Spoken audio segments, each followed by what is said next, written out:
نحمدہ ونصلی علی رسول الکریم اما بعد فاعوذ باللہ من الشیطان الرجیم بسم اللہ الرحمن الرحیم رب اشرح لی صدری ویسر لی امری واحلل عقدۃ من لسانی یفقہوا قولی۔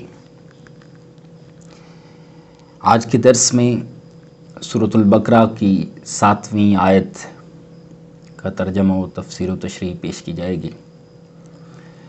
سورۃ البقرہ کی ابتدائی 5 آیات متقین کے بارے میں تھیں۔ 6 اور 7ویں آیت کفار سے متعلق ہے، جو ایک آج بیان کی جائے گی اور ایک پچھلے درس میں گزر چکی ہے، اور اس کی بعد کی تقریباً 13 آیات منافقین کے بارے میں ہیں۔ سابقہ آیت میں فرمایا گیا تھا سواء علیہم انذرتہم ام لم تنذرہم، کہ برابر ہے ان کے لیے کہ آپ انہیں متنبع کریں یا نہ کریں، خبردار کریں یا نہ کریں، لا یؤمنون، یہ ایمان لانے والے نہیں۔ یہاں پہ میں ایک بات کی وضاحت کرتا چلوں۔ عموماً تقریباً تمام بیشتر اردو تراجم میں جو ترجمہ ملتا ہے اس انذار لفظ کا، وہ ڈر کے معنوں میں اس کا ترجمہ کیا جاتا ہے۔ قاسم فیوزات حضرت مولانا امیر محمد اکرم آوان رحمۃ اللہ تعالی علیہ نے انذار کا ترجمہ فرمایا متنبع کرنا، خبردار کرنا، کسی ممکنہ خطرے سے پیش کی اطلاع کرنا۔ تو آپ فرمایا کرتے تھے کہ انذار ہوتا ہے نتائج سے پیش کی آگاہ کرنا، خبردار کرنا۔ اردو کے دامن میں چونکہ وہ وسعت نہیں کہ وہ عربی زبان کا حق ادا کر سکے، اس لیے تقویٰ کا ترجمہ بھی ہمیں سابقہ تراجم میں ڈر ہی ملتا ہے، اور انذار کا ترجمہ بھی ڈر، حالانکہ دونوں الفاظ کے لیے یہ ڈر یا خوف کا لفظ موضوع نہیں۔ یہ بیان کرنے کا مقصد سمجھانا ہے، ہرگز یہ نہیں کہ سابقہ علماء کرام نے غلط تراجم کیے، اللہ پاک ان کے درجات بلند فرمائے۔ قرآن پاک ایک سمندر ہے جس سے ہر کسی نے اپنی اپنی توفیق کے مطابق موتی چنے۔ جس کو بھی جس نے جتنی ہمت و توفیق عطا فرمائی، جس پہ بھی اللہ تبارک و تعالیٰ نے جتنا انعام فرمایا، اس نے اس میں سے علوم بیان فرمائے۔ حضرت رحمۃ اللہ علیہ فرمایا کرتے تھے کہ دین میں بہتر اور بہترین ہوتا ہے، دین میں غلط اور صحیح نہیں ہوتا۔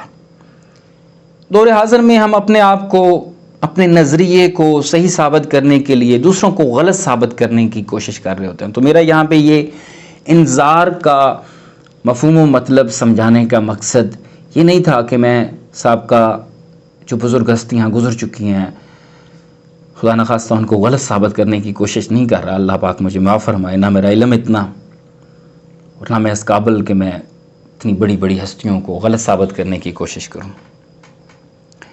بات طویل ہو جائے گی۔ آج کی جو آیت ہے اس پہ نظر دوڑاتے ہیں، اس پہ غور و فکر کرتے ہیں۔ ارشاد ہوتا ہے ختم اللہ علی قلوبہم وعلی سمعہم، کہ اللہ نے مہر کر دی ان کے دلوں پر اور کانوں پر، مہر بند کر دیا ان کے دلوں اور کانوں کو۔ تو اس بات کو سمجھنے کے لیے کہ یہ مہر بند کرنا، ختم اللہ نے مہر بند کر دیا، اس بات کو سمجھنے کے لیے ضروری ہے کہ ہم پہلے قلب کی حقیقت کو سمجھیں، تب ہمیں یہ مہر بند ہونے کا مطلب، مہر لگانے کا مطلب سمجھ آئے گا۔ انسان بیسیکلی 2 چیزوں کا مرکب ہے۔ پہلی جو ظاہری چیز ہے وہ انسان کا جسم ہے، اور دوسری جو ظاہری طور پہ نظر نہیں آتی لطیف چیز ہے وہ انسان کی روح ہے۔ تو جسم چونکہ آگ، مٹی، ہوا، پانی، نفس انسانی سے مل کے بنتا ہے، پھر اس کے اعضائے رئیسہ ہوتے ہیں جیسے دل، گردہ، پھیپھڑے، جگر، دماغ وغیرہ۔ اسی طرح روح جو ہے وہ امر ربی ہے، اس کے بھی اسی طرح اعضائے رئیسہ ہیں، اور جنہیں روح کی لطافت کی وجہ سے لطائف کہا جاتا ہے، جو اکثریت صوفیاء نے 5 بیان فرمائے ہیں۔ قلب، جن میں سے سب سے پہلا ہے، پھر روح، سری، خفی، اخفا، اور ان کا بیان مجدد الفسانی رحمۃ اللہ تعالی علیہ نے، حضرت سلطان باہو رحمۃ اللہ علیہ نے، مولانا اعلیٰ یار خان رحمۃ اللہ علیہ نے اپنی اپنی کتابوں میں ان پہ بیان فرمایا ہے۔ ان کا سب سے مفصل بیان قاسم فیوزات حضرت مولانا محمد اکرم آوان رحمۃ اللہ علیہ کی کتاب کنوز دل میں ہے۔ اس کا لنک میں اس ویڈیو کی ڈسکرپشن میں دے دوں گا، مطالعہ فرمائیے گا، انشاءاللہ علم و عمل میں اضافہ ہوگا۔ تو ہماری بات ہو رہی تھی روح کی لطافت کے بارے میں، روح کی لطافت کے بارے میں گفتگو ہو رہی تھی۔ تو جس طرح سائنسدانوں نے ثابت کیا کہ مادی جسم کو، جسم کے باقی سارے اعضاء کا کمانڈ اینڈ کنٹرول سسٹم دماغ کے پاس ہے، اور سارے اعضاء اسی سے کنٹرول ہوتے ہیں، اسی طرح اس مادی جسم جس کی بقا اور زندگی روح سے ہے، یہ روح جب اس جسم میں نہیں رہتی تو کوئی اسے انسان نہیں کہتا، بلکہ کہا جاتا ہے کہ یہ میت ہے، یہ لاش ہے، یہ مردہ ہے۔ یعنی حیات روح سے ہے، جسم کی حیات روح سے ہے، اور انسان کو انسان تبھی کہا جائے گا، میرے نام سے تبھی پکارا جائے گا جب مجھ میں یہ میری روح موجود ہوگی۔ جس دن میری یہ روح نکل جائے گی تو اس دن مجھے میت کہا جائے گا، مجھے مردہ کہا جائے گا، میرے اسی جسم کو لاش کہہ کے پکارا جائے گا۔ اور اگر ظاہراً انسان زندہ بھی ہو اور روح اپنی لطافت، اپنی خاصیت، جو انسان کے اپنے اعمال کی وجہ سے روح اپنی وہ خاصیت کھو چکی ہو، تو اسے کہا جاتا ہے کہ اس کی روح مردہ ہو چکی ہے۔ ایک عربی شعر جو حضرت رحمۃ اللہ علیہ بیان فرمایا کرتے تھے، اس کا مفہوم ہے کہ ان کے اجسام، ان کی روحوں کی قبریں ہیں۔ تو وہ زندہ شخص، وہ زندہ لوگ ظاہری طور پہ تو زندہ ہوتے ہیں، روح بھی ان میں موجود ہوتی ہے، لیکن چونکہ روح اپنی وہ خاصیت، وہ اپنی لطافت کھو چکی ہوتی ہے، تو ان کے جسم، ان کی روحوں کی قبریں بن چکے ہوتے ہیں۔ اب روح کے بارے میں زیادہ تفصیل سے بات نہیں کرتے۔ روح کے بنیادی پہلے جزو، پہلے عنصر، پہلے اعضائے رئیسہ میں سے سب سے پہلا روح کا لطیفہ، جسے قلب کہتے ہیں۔ قلب ان 5 لطائف میں سے ہے، اور پہلا لطیفہ ربانی ہے، جو اس روح اور جسم دونوں کا، چونکہ جسم کا کنٹرول، جسم پہ فوقیت، جسم پہ حاکمیت روح کی ہے، اور قلب اس روح کے عناصر کا، اس روح کے اجزاء کا، اس روح کے لطائف کا سردار ہے۔ تو سمجھ یہ آئی کہ اس پورے انسان کا جو کمانڈ اینڈ کنٹرول سسٹم ہے وہ اس قلب میں ہے، اور سب سے اہم حصہ اور عضو یہ قلب ہے۔ یہ قلب ہمارے اس مادی دل کے اندر موجود لطیفہ ربانی ہے، جو ظاہراً نظر تو نہیں آتا، اور ظاہراً یہ جو دل ایک خون پمپ کرنے کا آلہ، اسے بلڈ پمپنگ مشین ہم کہہ سکتے ہیں، جو دوسرے تمام جانوروں میں موجود ہے، انسان کو یہ روح اور یہ لطائف ربانی جن کا سردار قلب ہے اور جس کا مقام اسی دل کے اندر ہے، یہ چیز انسان کو ممتاز بناتی ہے۔ یہی روح ہے جس کی وجہ سے یہ انسان اشرف المخلوقات ہے، کیونکہ یہ روح یہ باقی کسی مخلوق میں نہیں، ورنہ تو جان تو جانداروں میں بھی ہوتی ہے، تمام جانداروں میں، تمام جانوروں میں ہوتی ہے۔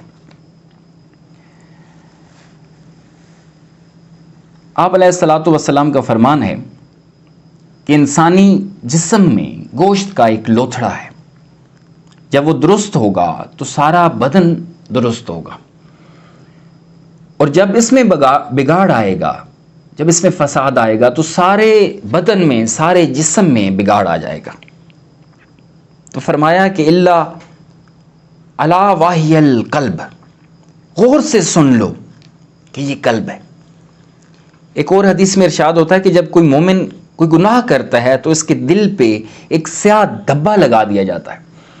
اگر وہ توبہ کر لیتا ہے تو یہ سیاہ نشان صاف ہو جاتا ہے، لیکن اگر وہ گناہ کرتا چلا جائے تو وہ سیاہ نشان بڑھتا چلا جاتا ہے، یہاں تک کہ اس کا پورا قلب، اس کا پورا دل سیاہ ہو جاتا ہے. یعنی اس کے لیے پھر ہدایت کے تمام راستے بند کر دیے جاتے ہیں. قرآن کریم میں قلوب کی مختلف صورتیں بیان ہوئی ہیں، جس میں سے سب سے جو پہلی صورت بیان ہوئی ہے وہ یہ مہر لگا ہوا قلب، پھر سخت قلب، بیمار قلب، ٹیڑھا قلب، رجوع کرنے والا قلب. یہ تمام وہ صورتیں ہیں جو قلب کی قرآن کریم میں بیان ہوئی ہیں. ان قلب کی ان مختلف صورتوں سے، قلب کی ان مختلف اقسام سے اور احادیث سے یہ بات تو واضح ہو گئی کہ یہ اس پمپنگ مشین، خون پمپ کرنے والے آلے کے بارے میں نہیں فرمایا جا رہا، کیونکہ یہ تو تمام جانداروں کے اندر موجود ہوتا ہے، بلکہ یہ باتیں اس قلب کے بارے میں فرمائی جا رہی ہیں جو اسی انسانی ظاہری دل کے اندر موجود ہے، اور یہ پہلا اور بنیادی اور سب سے اہم لطیفہ ربانی ہے. تو سورۃ البقرہ کی اس آیت میں اس قلب کے بارے میں فرمایا جا رہا ہے کہ ختم اللہ علی قلوبہم وعلی سمعہم، کہ ان کے کفر اور ضد، انا اور اسلام دشمنی کے سبب اللہ تبارک و تعالیٰ نے ان کے دلوں کو ہدایت سے ہمیشہ ہمیشہ کے لیے محروم کر دیا، ان کے دلوں پہ مہر لگا دی.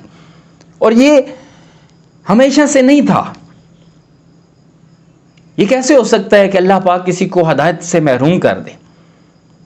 یہ جو صورتحال، جو ان کے قلب کی یہ حالت بنی ہے، یہ ان کے اپنے گناہوں، ان کی اپنی ضد، ان کی اپنی انا، ان کی ہٹ دھرمی اور حق جاننے کے باوجود حق کو نہ ماننا. تو یہ اس وجہ سے اللہ پاک نے ان کو یہ ہمیشہ ہمیشہ کے لیے سزا دے دی کہ اب وہ چاہیں بھی تو ان کے قلب پہ مہر لگ چکی ہے، وہ چاہ ہی نہیں سکتے کسی بھی صورت وہ اب ہدایت کی طرف نہیں آ سکتے، چونکہ فہم و ادراک اور عقل و فکر کا معاملہ اس قلب کے ساتھ ہے. تو ان کو یہ سزا دی گئی کہ اب ان کے قلوب مہر بند ہو گئے، ان میں سے کسی بھی قسم کی نیکی اور فلاح والی بات ان پہ اب اثر نہیں رکھتی، وہ متوجہ اللہ ہو ہی نہیں سکتے. ان کے قلب، وہ روحانی خاصیت ان کے قلوب سے سلب کر لی گئی، اور نہ صرف قلب کی بلکہ ان کی سماعتوں کو خیر سننے سے محروم کر دیا گیا. اب ظاہراً وہ بہرے نہیں ہیں، لیکن حقیقت میں بہرے ہیں. کیوں؟ کیونکہ ان کی سماعتیں حق سے محروم ہو چکی ہیں. اور پھر فرمایا گیا کہ ان کی آنکھوں پہ پردہ ہے، غشاوتوں، کہ ان کی آنکھیں ظاہراً تو کھلی ہوئی ہیں، ظاہری طور پہ تو وہ آنکھوں سے دیکھ رہے ہیں، لیکن ان پہ پردہ ڈال دیا گیا کہ وہ ان آنکھوں سے حقانیت نہیں دیکھ سکتے، ان کی آنکھوں سے مظاہر قدرت نہیں دیکھے جا سکتے، اللہ کی نشانیوں کو یہ نہیں دیکھ سکتے. یعنی ان کے کفر کے سبب ان کی ہدایت کے تمام ذرائع، چونکہ آنکھیں اور کان یہ بھی ذریعہ ہوتے ہیں علم کا، حق کو سننے کا، حق کو دیکھنے کا، اور ان کے ذریعے سے دل تک بات جاتی ہے. تو اللہ تبارک و تعالیٰ نے ان کے وہ تمام ذرائع، یہاں پہ فرما دیا کہ وہ تمام ذرائع بند کر دیے گئے. اور پھر وَلَهُمْ عَذَابٌ عَظِيمٌ، اور پھر فرمایا کہ ان کے لیے عذاب ہے، اور نہ صرف عام عذاب بلکہ عذاب عظیم ہے، بہت بڑا عذاب ہے. اس آیت کو اگر مزید سمجھنا ہو تو سورۃ الاعراف کی آیت نمبر 179 میں یہی بات مزید وضاحت سے بیان فرما دی گئی، اور وہاں پہ فرمایا گیا کہ ان کے دل ہیں لیکن وہ سمجھ نہیں رکھتے، ان کی آنکھیں ہیں وہ دیکھ نہیں سکتے، ان کے کان ہیں وہ سن نہیں سکتے. اور پھر فرمایا کہ اولئک کالانعام، یہ جانوروں جیسے ہیں، کیونکہ یہ دل یہ آنکھیں، یہ کان، یہ تو جانوروں کے پاس بھی موجود ہیں. جب ان میں سے وہ خاصیت اٹھا لی جائے گی، جب اللہ ان میں سے وہ خاصیت سلب کر لے گا، تو پھر فرمایا کہ اولئک کالانعام، پھر یہ ڈھور ڈنگر ہیں، پھر یہ جانور ہیں، پھر یہ چوپاؤں جیسے ہیں. اور صرف یہ نہیں بلکہ فرمایا بل ہم اضل، کہ یہ ڈھور ڈنگر اور چوپائے ہیں بلکہ ان سے بھی زیادہ گمراہ. کیوں؟ کیونکہ جب قلوب اپنی روحانیت لطافت، اپنی روحانی لطافت کھو بیٹھتا ہے، آنکھیں حق دیکھنے سے محروم ہو جاتی ہیں اور کان حق سن نہیں سکتے، تو پھر یہ جانوروں جیسا معاملہ ہے، کیونکہ مادی اعضاء تو ان کے پاس بھی ہیں. اور یہ جو فرمایا گیا کہ بل ہم اضل، ان سے بھی زیادہ گمراہ، کیونکہ باوجود انسان ہونے کے، باوجود اس اشرفیت کے، باوجود اس کو اشرف المخلوقات بنانے کے، باوجود اس کو روحانی فضائل اور روحانی خصوصیات دینے کے، روحانی لطافتوں کے بعد انہوں نے سب کچھ کھو دیا. اس لیے فرمایا کہ یہ اس کھونے کی وجہ سے یہ ان سے بھی بدتر ہے. اللہ تبارک و تعالیٰ سے دعا ہے اللہ تعالیٰ ہمیں صراط مستقیم سمجھنے، اس پہ عمل کرنے اور تا دم آخر اس پہ قائم رہنے کی توفیق و ہمت عطا فرمائے. آمین یا رب العالمین.